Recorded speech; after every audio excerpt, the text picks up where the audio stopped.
Picture this. You're 8 months pregnant, sitting at your own dinner table, watching your billionaire husband introduce his 26-year-old mistress to his mother. He wants you to be welcoming. She's discussing renovating your bedroom. And his mother. She's about to deliver the most savage revenge in family history. This isn't just about cheating. This is about a tech mogul who thought he owned everything, including the women in his life. He was dead wrong. What happened next destroyed a $2.8 billion empire and created a new dynasty led by the woman he tried to discard.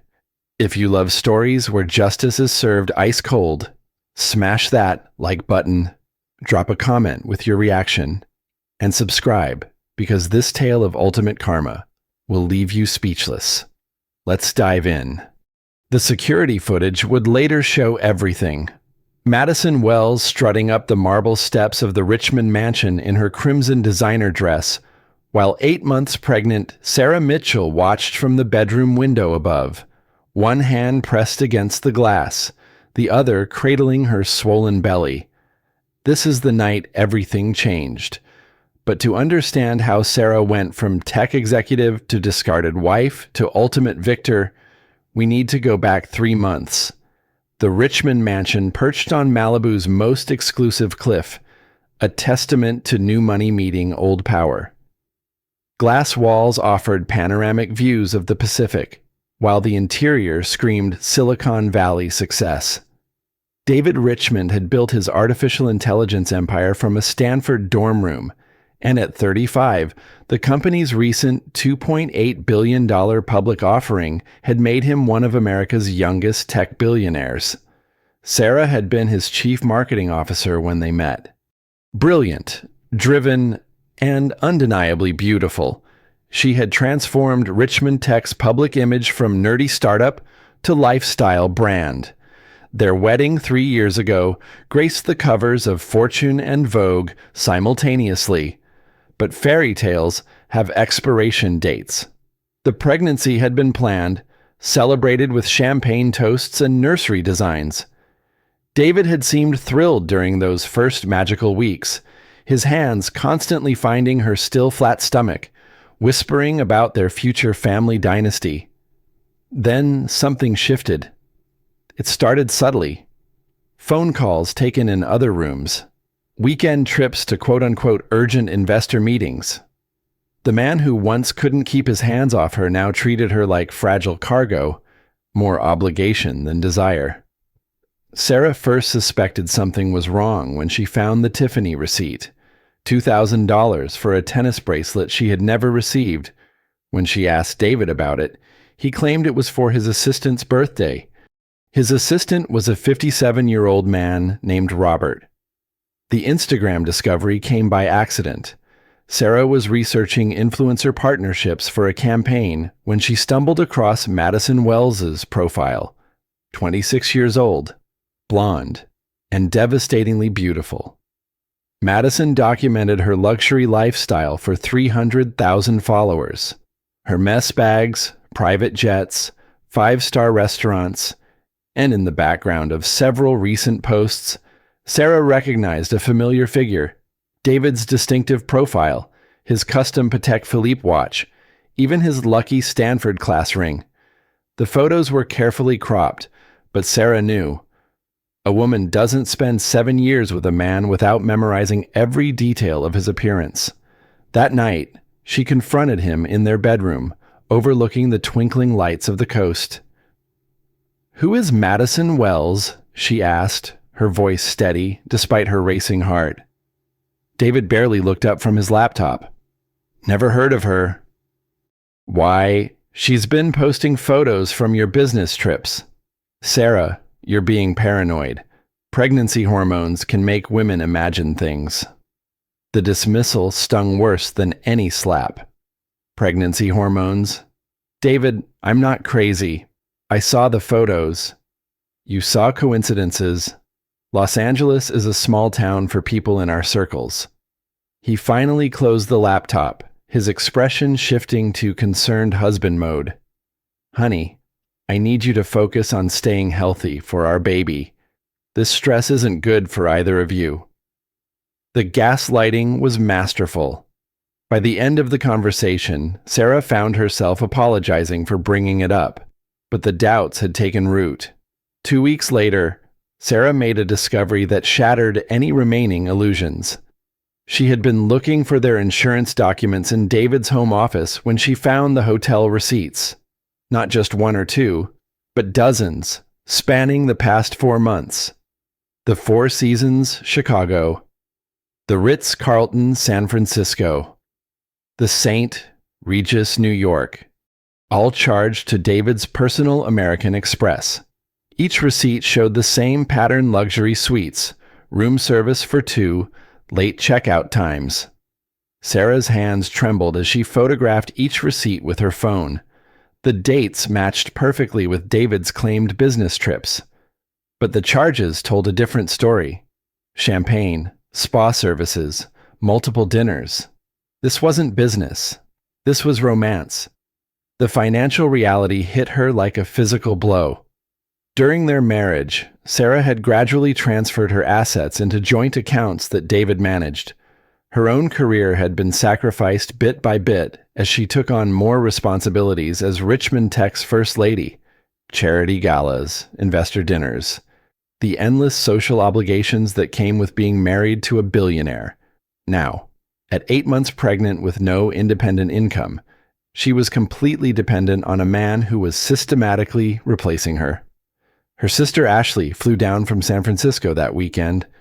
A successful divorce attorney, Ashley took one look at the evidence and went into full legal mode. "Sarah, this is textbook. He's been planning this for months. Look at the pattern. He's isolating you financially, emotionally, and socially." They sat in the mansion's pristine kitchen, documents spread across the marble island. Outside, the Pacific waves crashed against the cliffs with relentless force. "What are my options?" Sarah asked, her voice barely above a whisper. "Legally, you're in a strong position. California is a community property state. You're entitled to half of everything acquired during the marriage. The problem is liquid assets. He can freeze accounts, claim business emergencies. And the baby." Ashley's expression darkened. "That's where it gets complicated. If he claims you're unstable, if he manufactures a mental health crisis, he could fight for primary custody." The words hung between them like a death sentence. Sarah had given up everything for this marriage, this family. Now she was trapped. That evening, David returned from another quote-unquote investor meeting, whistling as he walked through the front door. He found Sarah in the living room, staring out at the darkening ocean. "How was your day, honey?" His tone was cheerful, almost mocking. "Ashley came to visit."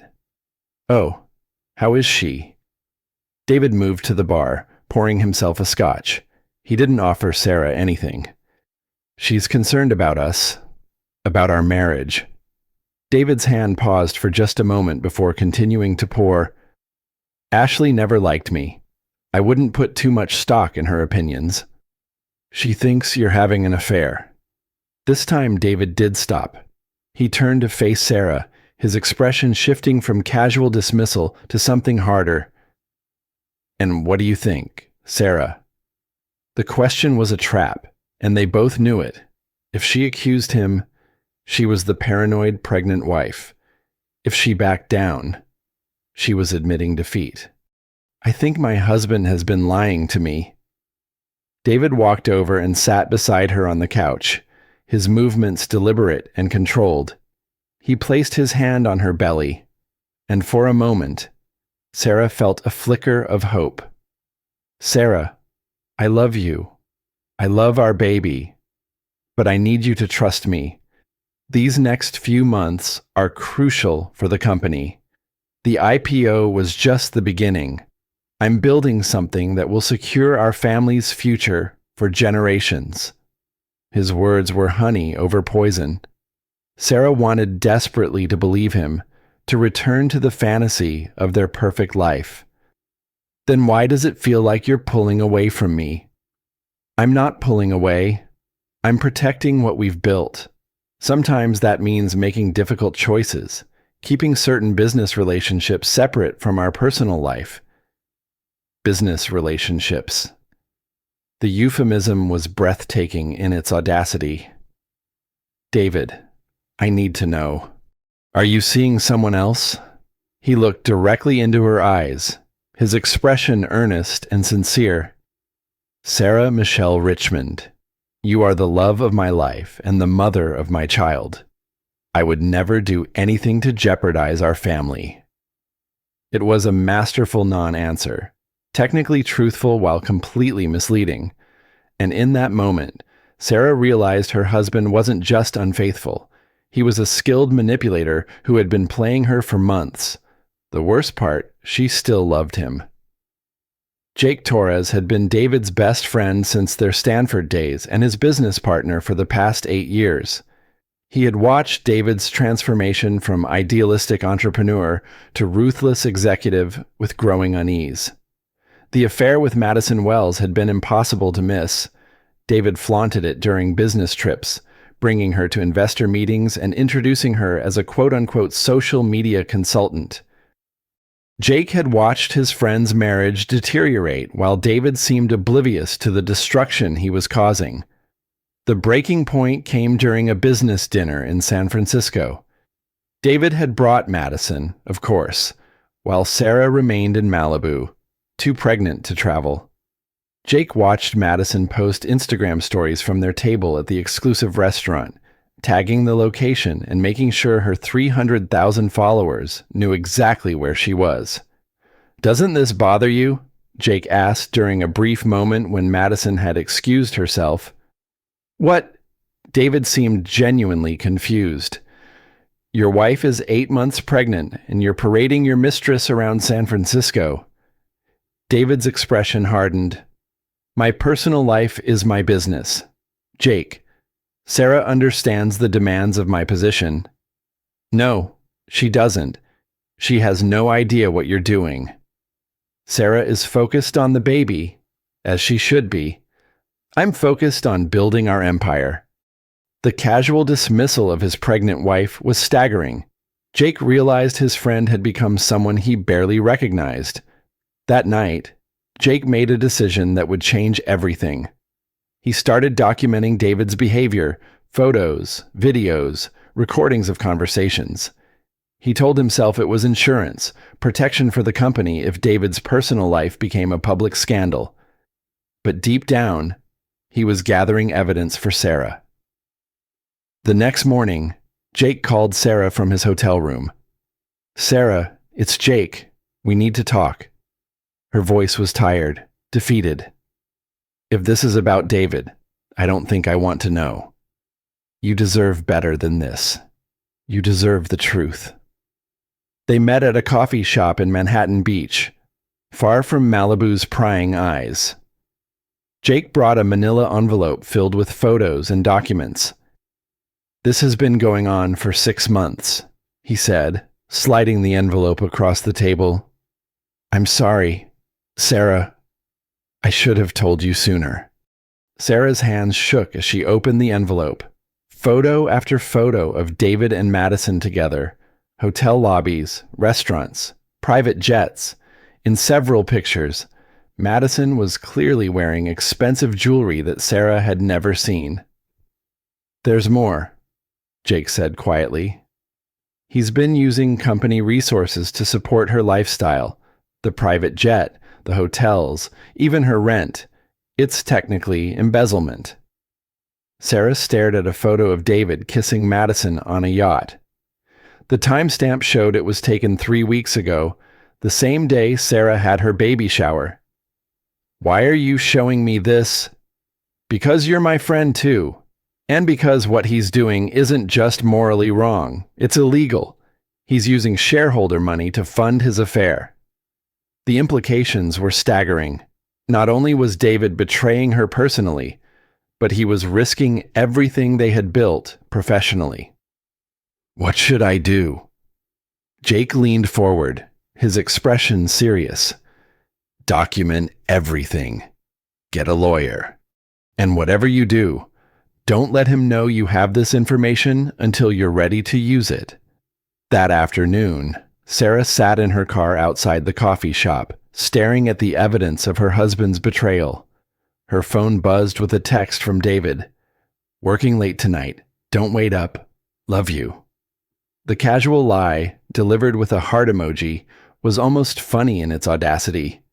Sarah made 2 phone calls.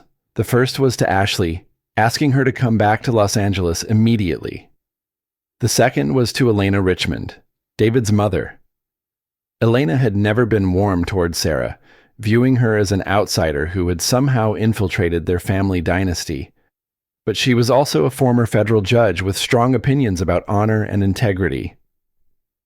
Elena, I need to speak with you about David. It's urgent. The older woman's voice was crisp, businesslike. What about David? I believe he's having an affair. I have evidence. A long pause. I see. We should discuss this in person. They arranged to meet the following day at Elena's Pasadena estate. As Sarah hung up, she wondered if she was making a mistake. Elena might side with her son, might use the information against Sarah in a custody battle. But Sarah was out of options. She needed allies. And Elena Richmond, despite her coldness, was a woman who valued family honor above all else. The war for Sarah's future was about to begin. Elena Richmond's Pasadena estate was old money California, built in 1920 with Spanish colonial architecture and perfectly manicured gardens. Unlike David's flashy Malibu mansion, this house whispered power rather than shouting it. Sarah arrived at exactly 2 o'clock, as requested. Elena met her in the library, a room lined with leather-bound law books and family portraits spanning 4 generations of Richmond men. Sit down, Sarah. Elena's voice carried the authority of 30 years on the federal bench. Show me what you have. Sarah placed Jake's envelope on the mahogany desk between them. Elena examined each photo methodically, her expression revealing nothing. When she finished, she leaned back in her chair. How long have you known? Suspected for months. Confirmed last week. And what do you want from me? The question was direct, typical of Elena's no-nonsense approach. Sarah had prepared for this moment, but sitting across from David's formidable mother, she felt like a defendant awaiting sentencing. I want to save my marriage. I want David to end this affair and commit to our family. Elena's smile was thin, almost pitying. My dear, that ship sailed months ago. The question now is what you intend to do about it. I don't understand. David is weak, just like his father was. Richard had affairs too, though he was more discreet about it. I learned to manage his indiscretions for the sake of the family name. The revelation was staggering. Elena was admitting that infidelity was a Richmond family tradition. Are you suggesting I should just accept this? I'm suggesting you need to decide what kind of woman you are. Are you a victim, or are you a survivor? Elena stood and walked to the window overlooking her rose garden. David believes he holds all the power in your marriage because he controls the money. What he doesn't understand is that real power in this family has always rested elsewhere. What do you mean? Elena turned back to Sarah, her expression calculating. The Richmond family wealth isn't just David's tech company. We have real estate holdings, investment portfolios, and trust funds that predate his birth by decades. David likes to think he's a self-made billionaire, but he's built his empire on the foundation I provided. The implications were starting to dawn on Sarah. You're saying you still control the family assets. I'm saying that David's recent behavior has forced me to reevaluate certain arrangements. A man who embezzles company funds to support his mistress is not someone I trust with the family legacy. Elena returned to her desk and opened a drawer, removing a thick legal document. I had my attorneys prepare this last month, after reports of David's behavior reached me through other channels. It's a comprehensive review of all family holdings and David's access to them. Sarah stared at the document, afraid to hope. What does it say? It says that David's inheritance and access to family trusts are contingent on maintaining certain standards of behavior, standards he is currently failing to meet. The room fell silent except for the ticking of an antique grandfather clock. Sarah felt like she was standing at the edge of a cliff, about to make a leap that would change everything. What do you need from me? Elena's smile was sharp as a blade. I need you to be strong. I need you to stand up to him when the time comes. And I need you to trust me, even when it seems like I'm not on your side. Why would you help me? You've never liked me. You're right. I thought you were weak, unsuited for this family. I was wrong. A weak woman would have ignored the evidence, accepted the humiliation, and played the role of grateful victim. You're here, fighting for your child's future. That tells me everything I need to know about your character. Elena walked around the desk and placed a hand on Sarah's shoulder. My granddaughter deserves better than a father who thinks women are disposable. If David won't be the man this family needs, then perhaps it's time for new leadership. As Sarah drove home to Malibu, her mind raced with possibilities. Elena's support changed everything, but it also raised the stakes. This wasn't just about her marriage anymore. This was about the future of the Richmond family dynasty. Her phone buzzed with a text from David. Home late again tonight. Big investor meeting. Sarah smiled grimly. Let him think he was winning. Soon, David Richmond would learn that betraying his family came with a price he never imagined. The real game was just beginning. David made the announcement on a Tuesday morning over breakfast, as casually as if he were discussing the weather. I'm having someone over for dinner Sunday night. I want you to meet her. Sarah nearly choked on her orange juice. They were sitting in their glass-walled breakfast nook, the Pacific Ocean stretching endlessly beyond the windows. At 8.5 months pregnant, Sarah moved slowly, deliberately, her belly making simple tasks challenging. Someone, she managed to ask. Her name is Madison Wells. She's been consulting on some social media strategy for the company. Very talented, very insightful about modern marketing approaches. The audacity was breathtaking. David was describing his mistress as a business consultant while asking his pregnant wife to play hostess. Sunday dinner. That's usually just family. I know, but Madison has become very important to our business strategy. I think it's time she met the family properly. Sarah set down her glass carefully, her hands trembling with rage and disbelief. By family, you mean me and your mother. Exactly. Mother always joins us for Sunday dinner. It will be perfect. Perfect. The word hung in the air like a curse. David wanted to parade his mistress in front of his pregnant wife and his mother, using their family tradition as a stage for his betrayal. David, I don't think this is appropriate. His expression shifted, the mask of considerate husband slipping to reveal something colder underneath. Sarah, this isn't a request. Madison is coming to dinner. I expect you to be welcoming and gracious. Can you handle that? The threat was implicit but clear. Be a good wife, play your role, or face the consequences. What if I refuse? David leaned back in his chair, studying her with the same expression he used when evaluating a business acquisition. Then you'll be making a very poor choice for someone in your position. The words hit like a physical blow. Your position, not our position, not the family's position, her position, as if she were an employee who could be fired rather than his wife and the mother of his child. I need time to think about this. There's nothing to think about. Madison is coming Sunday. End of discussion. David stood, kissed the top of Sarah's head with performative affection, and walked away, leaving her alone with the wreckage of their marriage scattered across the breakfast table. That afternoon, Sarah called Elena. He's bringing her here, to our home, for Sunday dinner. Elena's silence stretched for so long that Sarah wondered if the call had dropped. Elena, are you there? I'm here, and I'm not surprised. This is exactly what I expected him to do. What do you mean?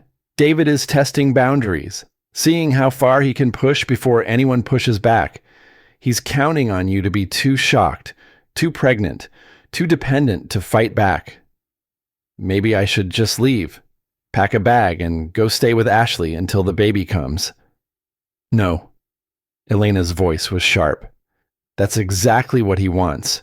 If you run, you're abandoning your territory. You're admitting defeat before the real battle begins. Then what should I do? You should attend dinner. You should be the perfect hostess, and you should let David hang himself with his own rope. Elena's plan was simple, but terrifying. Let David orchestrate his own downfall. Let him believe he was winning, while she documented every moment of his cruelty. Elena, I don't know if I'm strong enough for this. Sarah, in 3 months, you'll be responsible for my granddaughter's future. David has shown you exactly who he is. The question is, who are you going to be? The next few days passed in a haze of preparation and dread. David acted like a man planning a celebration, discussing wine pairings with their housekeeper and arranging for flowers to be delivered. He was orchestrating Sarah's humiliation with the same attention to detail he brought to business presentations. Saturday night. Sarah couldn't sleep. She lay in bed next to David, listening to his peaceful breathing, wondering how she had married a stranger. When had the man she loved become someone capable of such calculated cruelty? Her phone buzzed with a text from Ashley. Are you sure about this? It's not too late to change your mind. Sarah typed back, I'm staying. Some battles have to be fought. Sunday morning dawned clear and beautiful, the kind of perfect California day that belonged in postcards. Sarah spent the morning getting ready, choosing her outfit carefully, a flowing navy dress that accommodated her pregnancy while maintaining her dignity, simple jewelry, understated makeup. She wanted to look like what she was, the lady of the house. At 6:30, the doorbell rang. Sarah heard David's footsteps in the hallway, his voice bright with anticipation. Madison, you look absolutely stunning. From her position on the living room couch, Sarah could see them in the foyer. Madison Wells was even more beautiful in person than in her Instagram photos. Tall, blonde, perfect in the way that only came from excellent genetics and expensive maintenance. She wore a red dress that was clearly designer, probably costing more than most people's monthly salary. David, darling, this house is incredible. Madison's voice carried clearly through the open space. The views are just breathtaking. Wait until you see the sunset from the dining room. It's magical. They were speaking as if Sarah didn't exist, as if this were Madison's first visit to what would soon be her new home. Sarah placed her hands on her belly, feeling her daughter's strong kicks. Whatever happened tonight, she would fight for this child's future. She would not let David destroy their family without a battle. The war had officially begun. Elena arrived at exactly 7 o'clock, as she had every Sunday for the past 3 years. But tonight, her usual composed demeanor carried an undercurrent of steel that made Sarah's breath catch. Sarah, dear. Elena's kiss on the cheek was warmer than usual. You look lovely. Thank you for coming. I wouldn't miss it. Elena's eyes glittered with something that might have been anticipation. David appeared in the living room with Madison attached to his arm like an expensive accessory. The introductions were surreal in their casual cruelty. "Mother, I'd like you to meet Madison Wells." "Madison, this is my mother, Elena Richmond." Madison extended a perfectly manicured hand, her smile dazzling. "Mrs. Richmond, it's such an honor to meet you. David speaks about you constantly." Elena shook the offered hand briefly, her expression unreadable. "Miss Wells, welcome to our home." The emphasis on "our" was subtle but unmistakable. Sarah felt a flicker of hope. "And of course," David continued, "you know my wife, Sarah." Madison turned to Sarah with a smile that was pure venom wrapped in sugar. "Sarah, finally, we meet properly. David has told me so much about you." Sarah remained seated, her hands folded over her belly. "I wish I could say the same." The barb hit its mark. Madison's smile faltered for just a moment before returning full force. "Well, I'm sure we'll have plenty of time to get to know each other."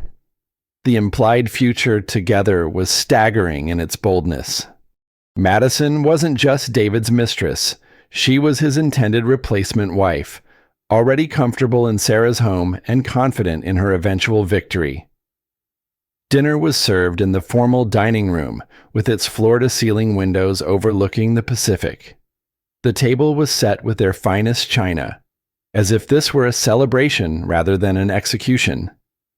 David seated Madison in Sarah's usual chair at his right hand, relegating Sarah to the far end of the table like a distant relative rather than the lady of the house. Elena sat across from Madison, her sharp eyes missing nothing. The first course passed in stilted conversation about the weather and local events. Madison dominated the discussion, her voice bright and animated as she described her latest Instagram collaborations and brand partnerships. "I'm actually working on a lifestyle book," Madison announced, twirling her wine glass. "A guide to living beautifully on any budget. Though I have to admit, my definition of budget might be a little skewed." She laughed, a sound like crystal bells. "How interesting," Elena said dryly. "And what qualifies you to give lifestyle advice?" Madison's smile tightened slightly. "Well, I've built a substantial following by sharing my authentic experiences. People trust my recommendations." "Authentic," Elena repeated, as if tasting the word. "How refreshing." Sarah recognized the tone.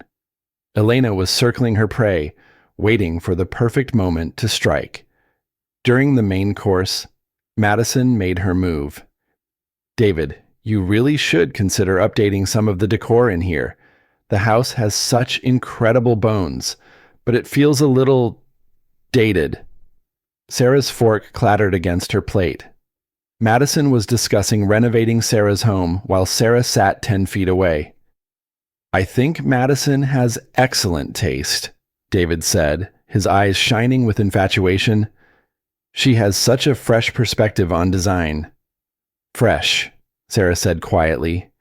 "That's one word for it." Madison turned to her with false concern. "Sarah, I hope you don't mind me making suggestions. I just see so much potential here. This could be one of the most beautiful homes in Malibu with the right updates." The audacity was breathtaking. Madison was planning her future in Sarah's present, discussing changes to a home she didn't own while the actual owner sat silently pregnant and powerless.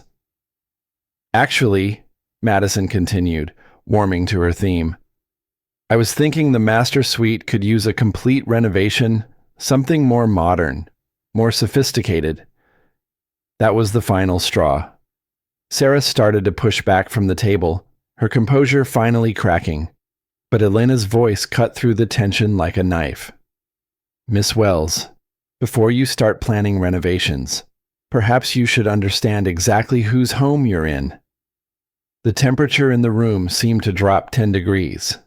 David frowned, sensing danger but not understanding its source. "Mother, what do you mean?" Elena set down her wine glass with deliberate precision. I mean, David, that your assumptions about property ownership might be somewhat inaccurate. Sarah felt her heart stop. Elena was going off script, abandoning their plan to document David's behavior in favor of immediate action. I don't understand, David said, his voice tight with the first hints of concern. Elena reached into her purse and withdrew a manila envelope. Perhaps this will clarify things. She slid the envelope across the table, not to David, but to Sarah. Open it, dear. With trembling hands, Sarah opened the envelope and pulled out a thick legal document. The letterhead belonged to one of Los Angeles' most prestigious law firms. As she read the first page, her vision blurred with shock. What is this? David demanded, his voice rising. Elena's smile was sharp as winter. It's a deed transfer, David. This house, the Pasadena estate, and approximately 60% of what you consider your personal wealth now belongs to your wife. The silence that followed was deafening. Madison's face had gone white, her mouth opening and closing like a fish out of water.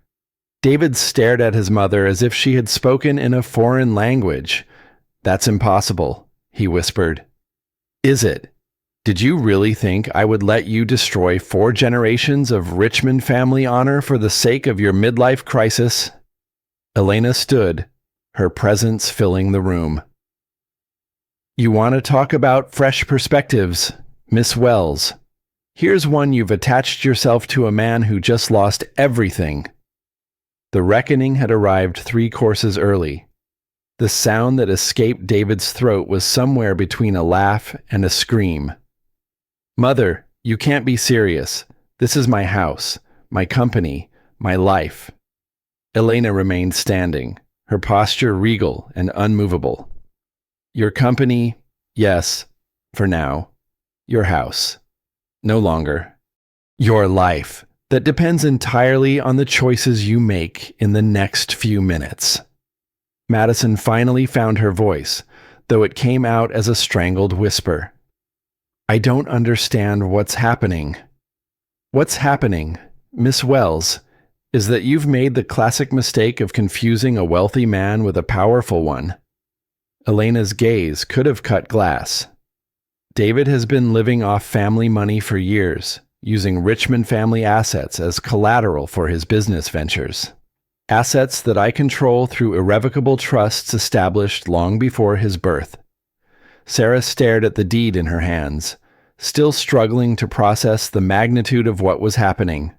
The house, the real estate portfolio, the investment accounts, all of it was now in her name. David shot to his feet, his chair scraping violently against the hardwood floor. You can't do this. I'm your son. You are my son, which is why this breaks my heart. Elena's voice carried genuine sadness beneath the steel. But I will not allow you to destroy what your grandfather built because you've confused lust with love. This is about Madison, isn't it? You've never given her a chance.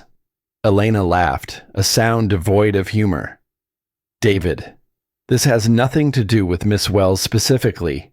This has to do with your character. You brought your pregnant wife to dinner with your mistress. You planned to humiliate the mother of your child in her own home. What kind of man does that? Madison was crying now, her perfect makeup running in black streams down her cheeks. David, tell them this is all a mistake. Tell them about our plans. Plans. Sarah spoke for the first time since Elena's revelation, her voice deadly quiet. What plans? David's face flushed red, caught between his mother's judgment and his mistress's expectations. Sarah, I was going to tell you. After the baby came, we could work out an arrangement. An arrangement! Sarah repeated the words as if they tasted bitter. Like a business deal. It would have been better for everyone. Clean, civilized. You could keep the baby. I'd make sure you were comfortable financially. The casual cruelty of reducing their marriage and child to a financial transaction was staggering. Sarah felt something break inside her chest, but it wasn't her heart. It was the last chain binding her to the man she had once loved. "Comfortable," she said, standing slowly. Her hand braced against the table.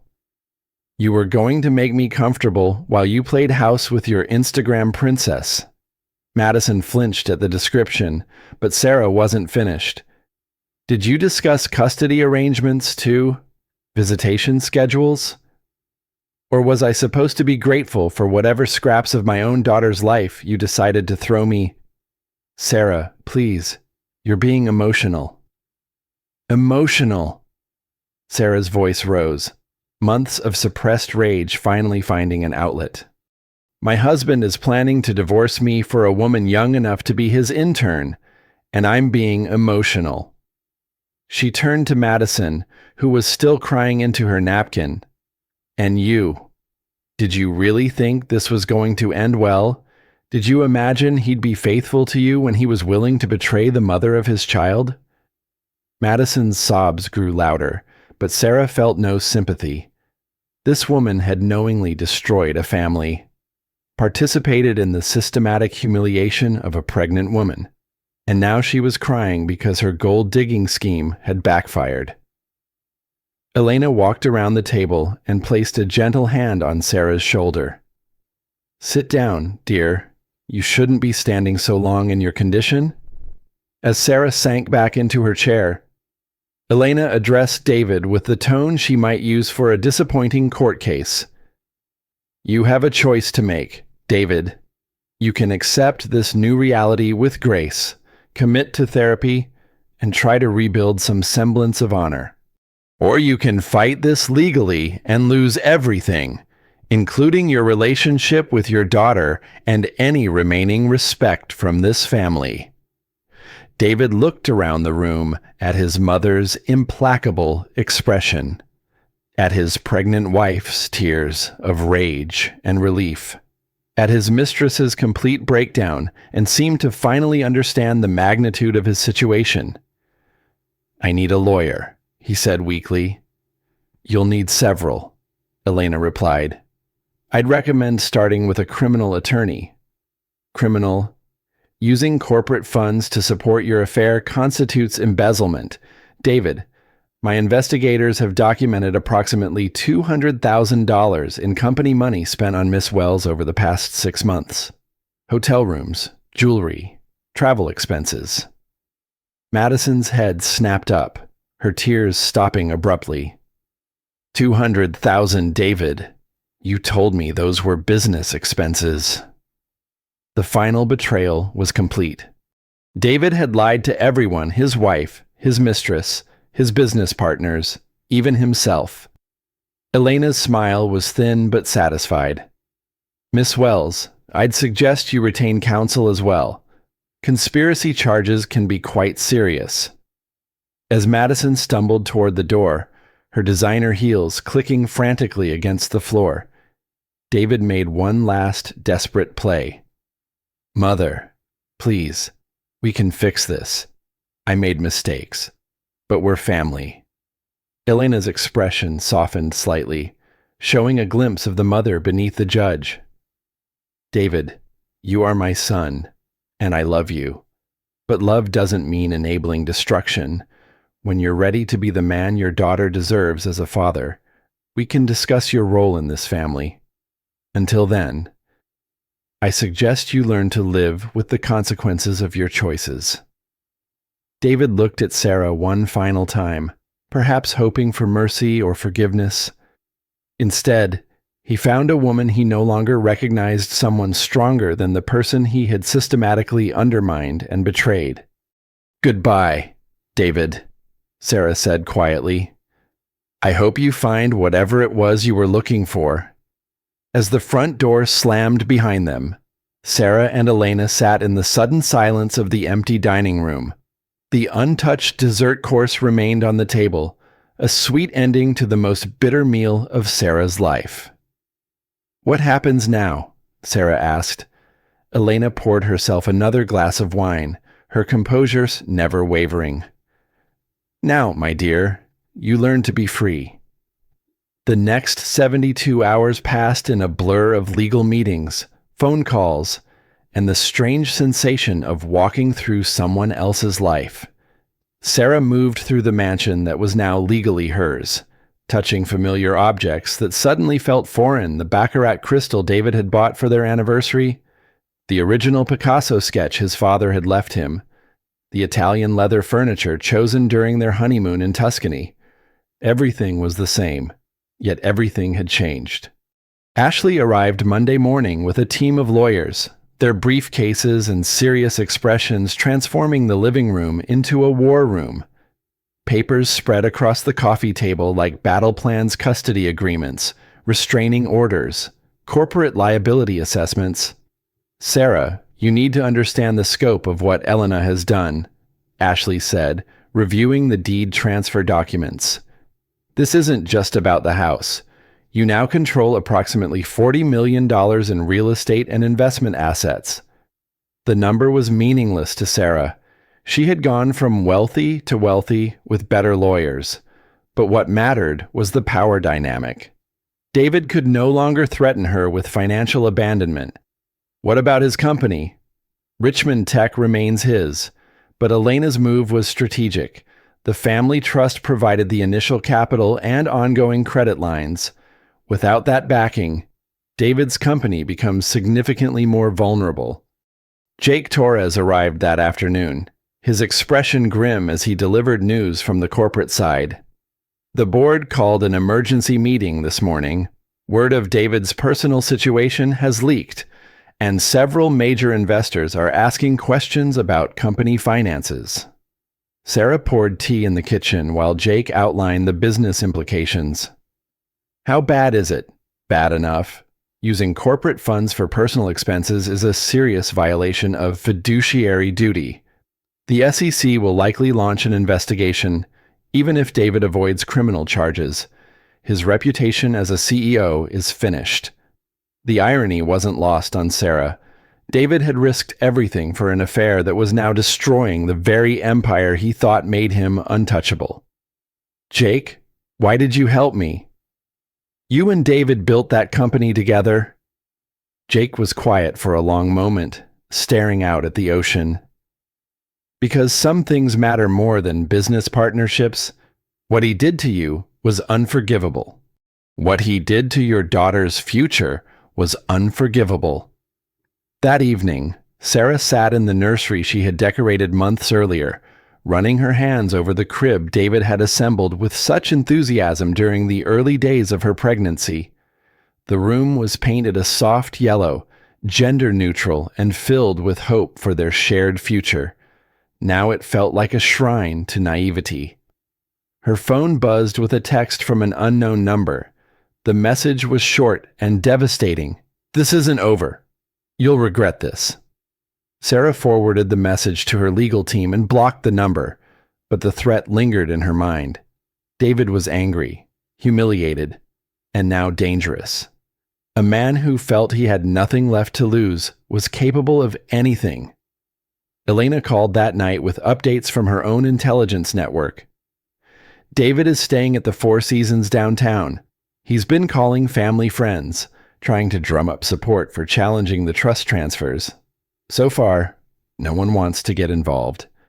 And Madison, Miss Wells has retained counsel and is reportedly considering a tell-all interview with one of the entertainment news programs.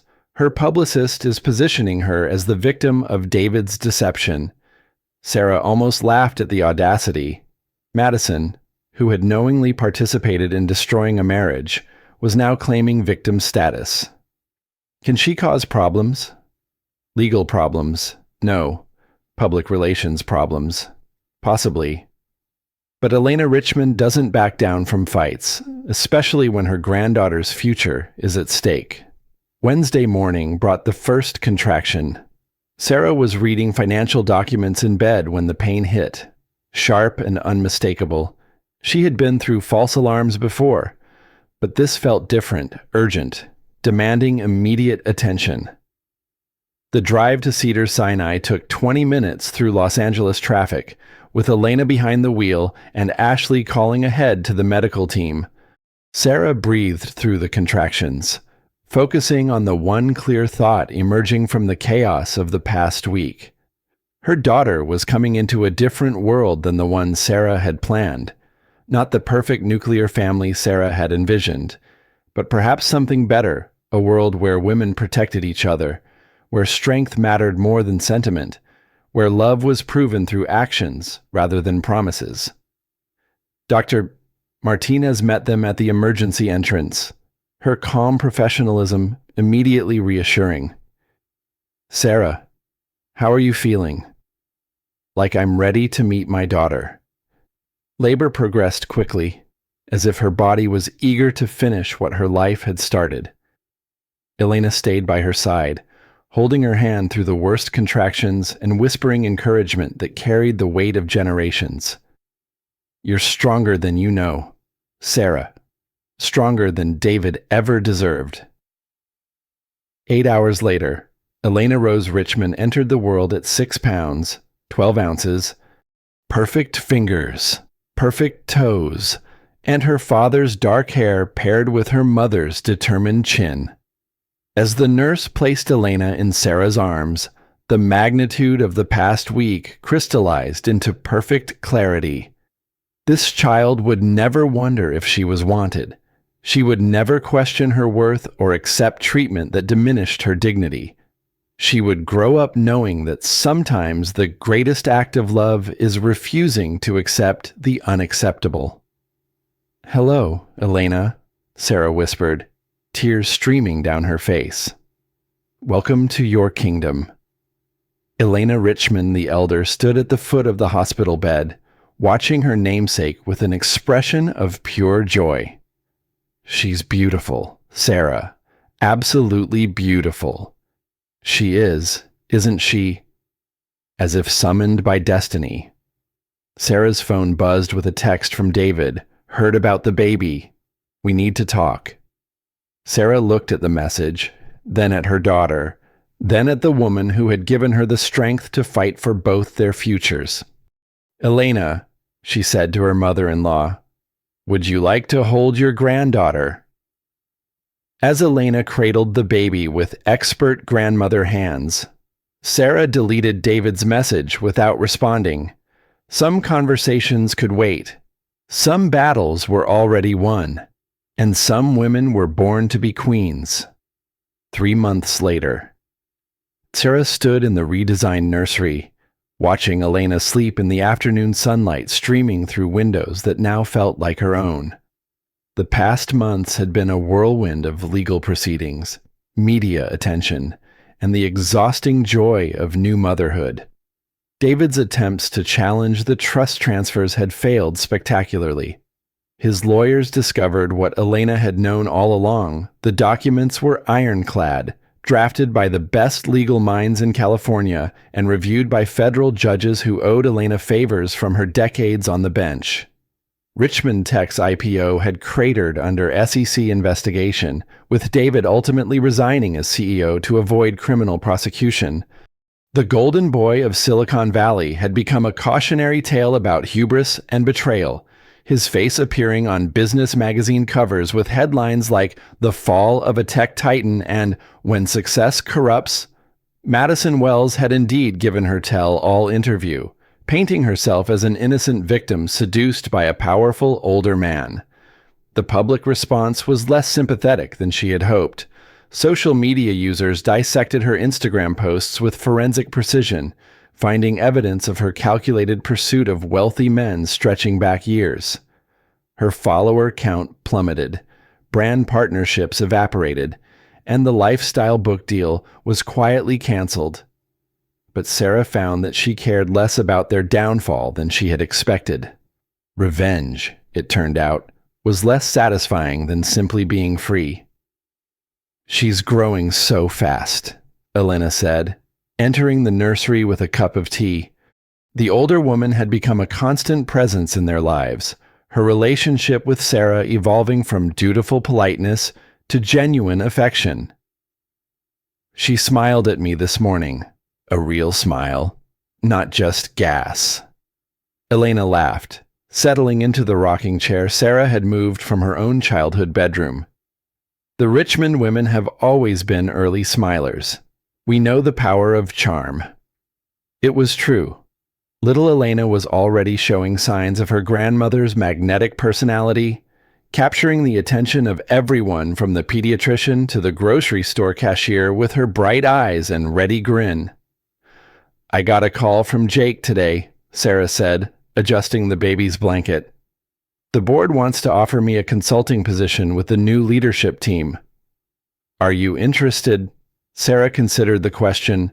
Richmond Tech represented her old life, the world she had inhabited as David's wife rather than her own person. But it also represented opportunity, a chance to rebuild something broken into something better. Maybe, not full-time, obviously, but Elena deserves to inherit something more than just real estate and investment accounts. She deserves a legacy she can be proud of. Elena Richmond smiled with approval. "My granddaughter is fortunate to have such a forward-thinking mother." The doorbell interrupted their conversation, followed by Ashley's voice calling from downstairs. Sarah's sister had extended her stay indefinitely, claiming she needed a vacation from San Francisco's legal pressure cooker, but really wanting to help navigate Sarah's new reality. "Sarah, you have visitors," downstairs. Sarah found an unexpected delegation in her living room. 5 women in professional attire, ranging in age from their 30s to their 60s, all with the unmistakable bearing of wealth and influence. "Mrs. Richmond," the eldest said, extending her hand. "I'm Catherine Morrison. I believe you know my story." Sarah's breath caught. Catherine Morrison's divorce from her tech billionaire husband 3 years earlier had been front-page news, a brutal battle that exposed financial fraud and resulted in criminal charges. Catherine had emerged victorious but scarred, becoming an advocate for women facing similar situations. "These are my colleagues," Catherine continued, gesturing to the other women. "We represent something of an informal network, women who have faced what you've faced, who understand the unique challenges of divorcing powerful men." Ashley appeared with coffee service, clearly having coordinated this meeting without Sarah's knowledge. "We're not here to recruit you for anything," another woman said. Her name was Jennifer Santos, and Sarah recognized her from business magazines as the CEO of a major pharmaceutical company. "We're here to offer support and share resources." Over the next hour, Sarah listened to stories that felt like variations of her own. Wealthy, powerful men who used financial control as a weapon, women who had been underestimated, dismissed, and ultimately victorious through intelligence and determination. "The most important thing we learned," Catherine said, "is that surviving is just the beginning. The real victory is what you build afterward." As the women shared contact information and promised ongoing support, Sarah felt something she hadn't experienced in months: excitement about the future. That evening, as she fed Elena her bedtime bottle, Sarah's phone rang. David's name appeared on the caller ID for the first time since the hospital. After a moment's hesitation, she answered. "Hello, David." "Sarah." His voice was different, smaller, stripped of its former arrogance. "How is she? How is Elena?" "She's perfect, growing stronger every day."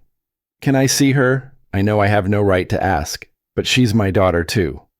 Sarah looked down at Elena's trusting face, her tiny hand wrapped around Sarah's finger with surprising strength. "David, you can see her, but it will be on my terms, in my house, with supervision, and you'll need to complete therapy and anger management first." "I've already started both programs." The admission surprised her. Perhaps losing everything had finally motivated real change. "We'll see. Call my attorney next week to arrange supervised visitation." "Sarah, I want you to know I'm sorry for everything. I destroyed the best thing in my life because I thought I deserved more than I had. You're right. You did destroy the best thing in your life. But David, I wasn't your best thing. She is. Sarah looked down at their daughter, and she deserves better from both of us. After hanging up, Sarah carried Elena to the window overlooking the Pacific. The sun was setting, painting the sky in shades of gold and pink that no Instagram filter could improve. What do you think, little one? Should we give Daddy a chance to earn his way back into our lives? Elena gurgled and smiled, her tiny face radiating the kind of pure joy that comes from being completely loved and completely safe. Sarah smiled back. Whatever challenges lay ahead, whatever battles still needed fighting, she was ready. The scared, dependent woman who had once begged for scraps of her husband's attention was gone, replaced by someone stronger, wiser, and absolutely uncompromising when it came to protecting the future. The Richmond women, it seemed, were just getting started. 1 year later, Sarah stood before the floor-to-ceiling windows of her Malibu mansion, holding Elena as they watched the sunset paint the Pacific in brilliant shades of gold and crimson. The house felt different now, not like a museum she was allowed to inhabit, but like a home she had claimed and transformed through her own choices. The nursery had been redesigned with Elena's input, her grandmother insisting that even babies had opinions about their environment. The formal dining room where David had orchestrated his spectacular downfall had been converted into a bright playroom filled with books, toys, and the laughter of frequent visitors. Ashley had moved to Los Angeles permanently, opening a family law practice that specialized in representing women in high-asset divorces. Her client base grew through word of mouth as Catherine Morrison's network proved both loyal and generous with referrals. "She's getting heavy," Elena Richmond observed, joining Sarah at the window. At 63, she moved with the same decisive energy that had defined her judicial career, but her expression had softened considerably since becoming a grandmother. "She's perfect," Sarah replied, adjusting Elena's weight against her hip. At 14 months, their daughter was walking, talking in simple sentences, and displaying an alarming aptitude for charming everyone she met. Just like her mother. The relationship between Sarah and her mother-in-law had evolved into something neither had expected: genuine friendship built on mutual respect and shared purpose. Elena had proven to be a wise mentor, teaching Sarah not just how to manage wealth, but how to wield it responsibly. "The foundation meeting went well today," Elena said, settling into her favorite chair near the window. "The board approved your proposal for the scholarship program." Sarah smiled with satisfaction. The Elena Rose Richmond Foundation for Educational Excellence would provide full college scholarships for first-generation students pursuing degrees in business and technology.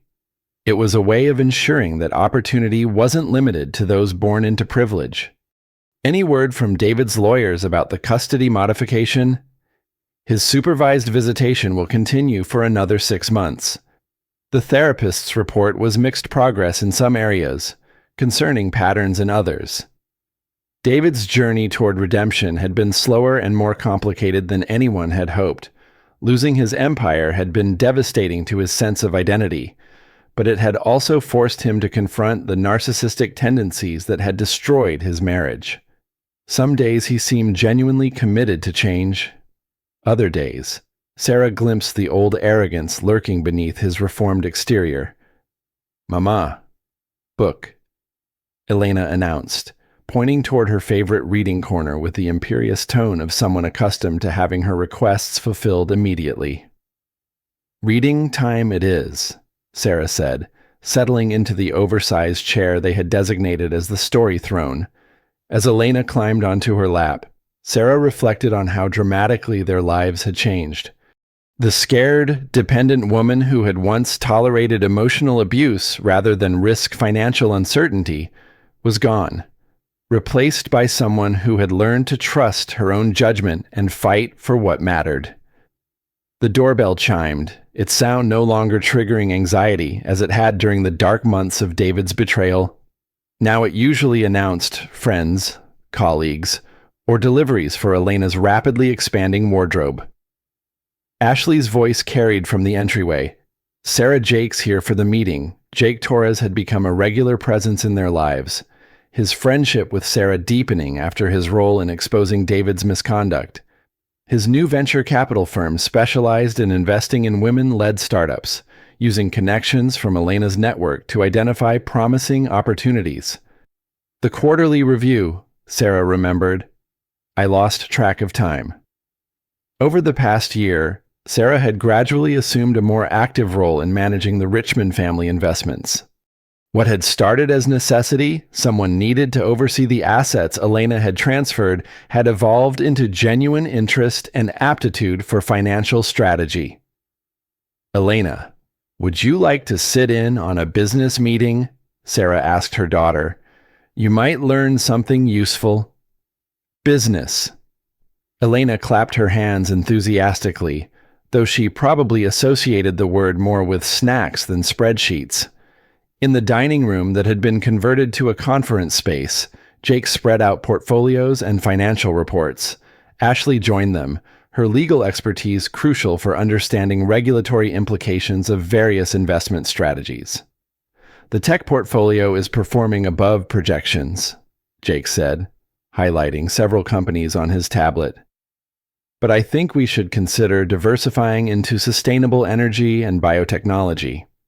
What about the real estate holdings? Sarah asked, reviewing profit and loss statements with the fluency she had developed over months of intensive study. Strong performance across all markets. The commercial properties in downtown Los Angeles are particularly valuable given the urban development trends. Elena Richmond entered the room carrying a tea service, her movements graceful despite her age. How are our newest investments performing? The women-led startups are exceeding expectations, Ashley reported, particularly the educational technology company we funded last quarter.